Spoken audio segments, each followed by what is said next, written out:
A dramatic escape as the Mossad pulls spy out of Iran. A Palestinian terrorist murders Jewish girl in Jerusalem.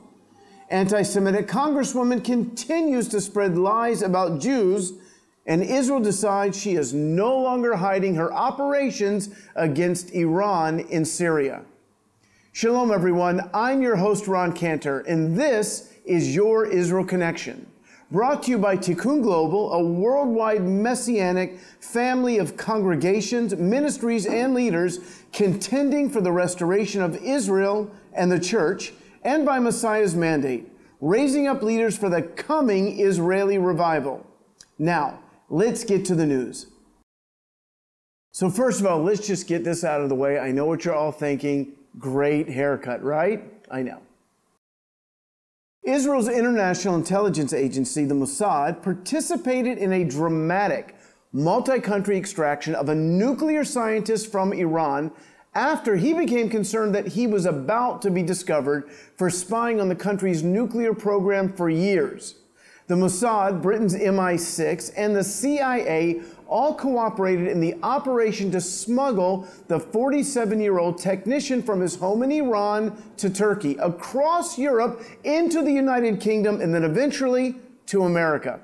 The technician, a longtime spy for Israel, apparently had a role in the 2012 assassination of a high-ranking nuclear scientist and director of one of Iran's uranium enrichment facilities. After Israeli agents smuggled him out of Iran, they debriefed him in Turkey. He then traveled by land to France's coast, not wanting to jeopardize their nation's nuclear deal with Iran by helping a defector. MI6 couldn't fly him into England. So the technician joined 12 migrants on a dinghy that crossed the English Channel. A source told Britain's Sunday Express that back in Iran, authorities quickly noticed that the technician had gone missing and they tried to track him down. The report said, quote, "We were informed that a special unit of the Islamic Revolutionary Guards was sent after him." To get to freedom, the technician crossed from Turkey through Greece, Albania, Serbia, Croatia, Slovenia, Austria, Germany, and France. In France, he boarded the inflatable boat with, again, 12 migrants, and he arrived in Britain on New Year's Eve. Nice way to begin the new year with a new life. After being interviewed by British authorities, he was transported to the United States. The name of the spy is... Can't tell you. In a more serious story, the brutal and cowardly rape and murder of a 19-year-old girl in Jerusalem last week has rocked the nation and has been considered an act of terror. The suspect, a 29-year-old Palestinian, said he took a knife from his home in Hebron and crossed into Israeli territory. Quote, "I entered Israel with a knife because I wanted to become a martyr and murder a Jew." Arafat Ifraya reportedly said, "I met the girl by chance." Ifraya raped and murdered the Israeli teen when he found her alone in the Jerusalem forest near the place where she volunteered. Her name was Ori Ansbacher, and her body was found Thursday evening. The Shin Bet, Israel's FBI, ruled the murder a terror attack and said that Ifraya implicated himself definitively. Ansbacher was a volunteer at a youth center at Ein Yael in South Jerusalem as part of her national service, which many religious Israeli teens nobly opt for in place of serving in the army. The Prime Minister, Benjamin Netanyahu, and his wife, Sarah, visited the Ansbacher family to offer their condolences. Lawmakers condemned the killing and called on the world to do likewise. Following the arrest of the terrorist on Friday, incensed Israelis protested in Tel Aviv, calling for the death penalty in this case.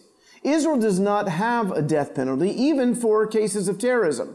The only time Israel carried out a death penalty was against Adolf Eichmann, the architect of Hitler's final solution. One woman said, only by deporting them to Syria and a public hanging in Rabin Square will such things end. Not a big fan of public hangings, but I understand the emotion. Presently, the Palestinian government rewards acts of terror by paying the families of the terrorists a monthly salary for life. Ephraim has been arrested before. In 2017, he was caught at the entrance to the Temple Mount in Jerusalem, armed with a kitchen knife, and he said that if he was released, he would come back here to the Temple Mount with a knife. At the time, he told investigators that he wanted to either become a martyr, meaning he would die in the process of carrying out terror attacks against Israelis, or be jailed in Israel. Netanyahu said he's going to block funds to the Palestinian Authority to punish them for rewarding families of terrorists for killing Jews. We've reported in the past on the anti-Israel Congresswoman Ilhan Omar. Now the Minnesota Democrat is under fire again for anti-Semitic comments suggesting that a powerful pro-Israel interest group paid members of Congress to support Israel. On Sunday, Omar said that cause for her and another anti-Semitic representative, Rashida Tlaib, to be admonished for criticizing Israel was, quote, all about the Benjamins, baby. That was in a tweet, a slang term for $100 bills. When asked what she meant, she responded that AIPAC, the pro-Israel lobbying group, is paying politicians to support Israel. Now, to be clear, AIPAC does not contribute to any political campaign or endorse candidates.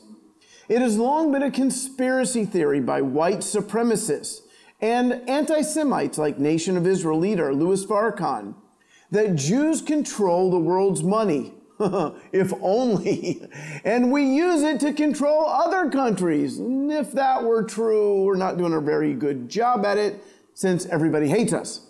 However, we have never, that I know of, had a sitting U.S. congressman or woman publicly give credence to this conspiracy theory. From medieval blood libels to the idea that Jews control the media and Hollywood to the attacks on September 11th, Jews have been a favorite target for conspiracy theorists. Omar apologized on Monday after House Speaker Nancy Pelosi took out her switch along with other Democrats and rebuked her. Omar said in response, anti-Semitism is real, and I am grateful for Jewish allies and colleagues who are educating me on the painful history of anti-Semitic tropes. My intention is never to offend my constituents or Jewish Americans as a whole. We have always been willing to step back and think through criticism, just as I expect people to hear me when others attack me for my identity. This is why I unequivocally apologize. Well, there's nothing like an unequivocal apology that is full of equivocation, saying, don't forget, I too am a victim. To be clear, no one that I know of has ever attacked Representative Omar for her identity, but for the outlandish, constant, anti-Semitic stream that spews out of her mouth. Just last week, she compared democratic Israel to the police state of Iran. And let's be honest, each time Representative Omar is caught in an anti-Semitic libel, she claims she didn't realize that it was anti-Semitic. Conservative commentator Ben Shapiro tweeted in jest, I apologize for my anti-Semitic comments. Now I shall double down on my anti-Semitic comments, but word them slightly differently. Jason Rantz, a radio host, was a bit more blunt. To be clear, she is not listening or learning because she keeps using anti-Semitic tropes to push her anti-Semitic agenda, then pretending she's never heard of the tropes. She apologized only after Democrats put out a huge statement condemning her hate. It's true, other Democrats immediately condemned Omar's statement. Nancy Pelosi said Congresswoman Omar's use of anti-Semitic tropes and prejudicial accusations about Israel supporters is deeply offensive. We condemn these remarks and we call upon Congresswoman Omar to immediately apologize for these hurtful comments. Despite her apology, Omar stood by her criticism of lobbyists. Quote, I reaffirm the problematic role of lobbyists in our politics. Whether it be AIPAC, the NRA, or the fossil fuel industry, it's gone on too long. We must be willing to address it. She managed only to call out conservative lobbyist groups, and she left out liberal ones like the pro-abortion, even outside the womb group, Planned Parenthood. And I guess she must be really proud of President Trump for imposing a 5-year ban on every member of his administration from becoming a lobbyist after they leave the administration. Something tells me that we will be reporting on Ms. Omar again soon. Friends, I am getting so excited about our spring Israel tour. We had to get a larger bus to accommodate everyone, and still, we've only got 3 spaces left. My passion is to show Israel to as many people as I can in a way that only our team can, as Messianic Jewish Israelis, seeing both where Yeshua walked and where he's walking today, amongst Israelis. In addition to seeing all the amazing sights from the Sea of Galilee to the Dead Sea, from Jerusalem to Tel Aviv, we're going to visit with Israelis on the front lines of ministry. We will worship with our congregation in Tel Aviv, Tiferet Yeshua. We're going to spend a morning with Asher and Trader and the team at Revive Israel and visit a ministry that is offering life and hope to former sex trade workers in Tel Aviv, training them and giving them jobs so they never have to return to that lifestyle. It's going to change your life. So come and be with us in Israel. Go to uptozion.net. That is uptozion.net. And again, we've only got 3 spaces left. Hurry! Just over the border into Syria, one can see the former city of Quneitra. It's not been a functioning town since the 1973 Yom Kippur War. I've taken many tour groups to Mount Bental, where you can see both Quneitra and New Quneitra, both in the supposed demilitarized zone. However, Israeli intelligence revealed that Iranian troops are seeking a foothold in the ghost town just a few hundred meters from Israeli citizens. Therefore, Israel shelled an abandoned hospital where Iranian-backed Shiites were seeking to establish a stronghold. The shelling was meant more as a warning of what could come next if they continue. In the past, Israel would neither deny nor confirm the military action in Syria, but in recent weeks, Israel has shed its policy of ambiguity, revealing that it has carried out thousands of missions against Iran in Syria. Before heading to Poland for an anti-Iran Middle East conference, Prime Minister Benjamin Netanyahu said, quote, "We are working all the time to block Iran. We operate every day, including yesterday, against Iran in its efforts to entrench itself in the region." Can I send you a free book? About a year ago, a pastor friend asked a group of other Israeli leaders about revival in the end times. He said that he did not see it in the Bible. As I began to write a response, I ended up with a book called The Coming End Time Awakening. I want to send it to you free. Just sign up for Tikkun's weekly emails full of articles and teachings from leading pastors here in the Holy Land. Go to tikkun.tv and sign up today. That's tikkun.tv.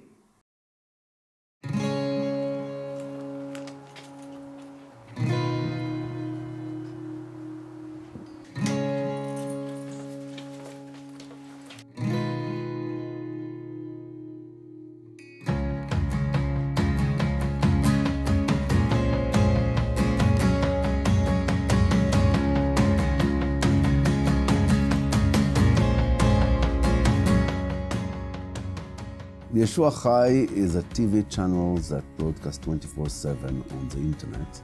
The vision of Yeshua Chai is to share the good news with all Israel, to reach all Israel, that everyone in Israel will know about Yeshua the Messiah. Yeshua Chai broadcasting different programs that in Hebrew, everything is in Hebrew, and we broadcasting the materials that have been produced here in the land by other believers, together with our own production.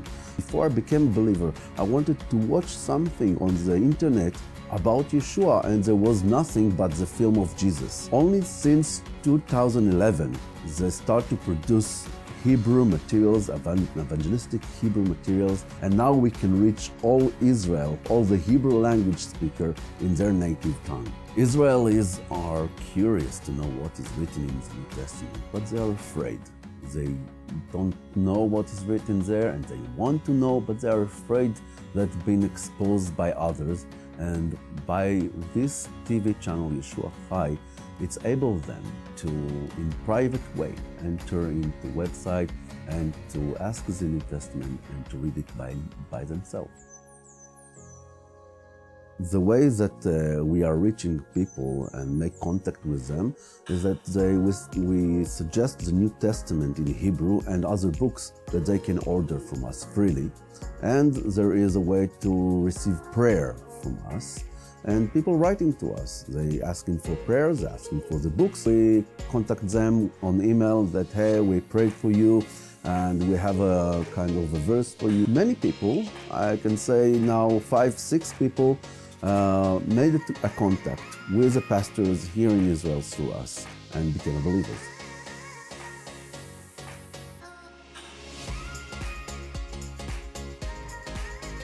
And we invest in the first post of Facebook. If we will put $50, it will reach 10,000 people. If we will invest $100, it will make impact much more stronger, even more than double.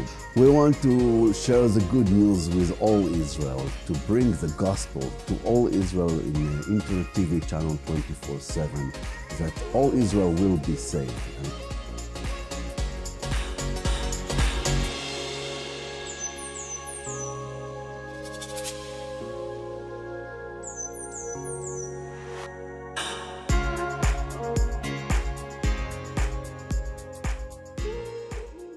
Hey friends, thank you for joining us for another episode of Your Israel Connection. I'm Ron Cantor, and I will see you next week right here. Shalom from Tel Aviv.